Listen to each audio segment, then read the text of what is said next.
Assalamualaikum warahmatullahi wabarakatuh. Nami Abi Rismayanti, kelas 11 IPS 5. Abi bari ngadugikeun pidato anu judulna agama. Puji sareng syukur urang sanggakeun ka Allah Subhanahu wa taala anu Maha Agung. Dina dinten ieu urang sadayana tiasa ngariung sesarengan tina acara ieu.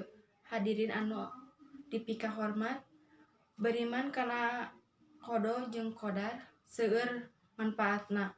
Di antarana tiasa nguatkeun keimanan sareng katakwaan ka Allah Subhanahu wa taala.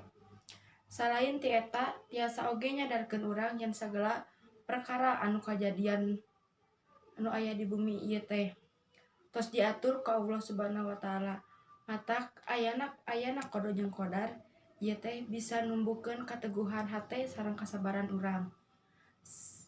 Salila urang hirup di dunia, masalah atawa rintangan naon wae anu aya di hirup urang teh mangrupakeun katetepan ti Allah Subhanahu wa taala.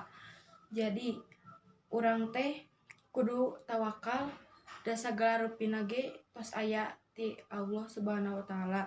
Urang sadayana moal tiasa ngahindar ti katetepan Allah Subhanahu wa taala.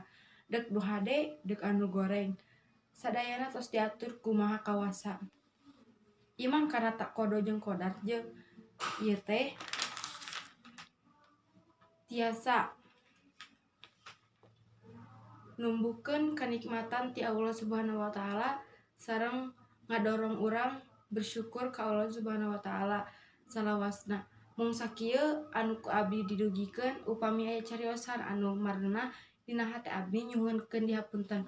Wassalamualaikum warahmatullahi wabarakatuh.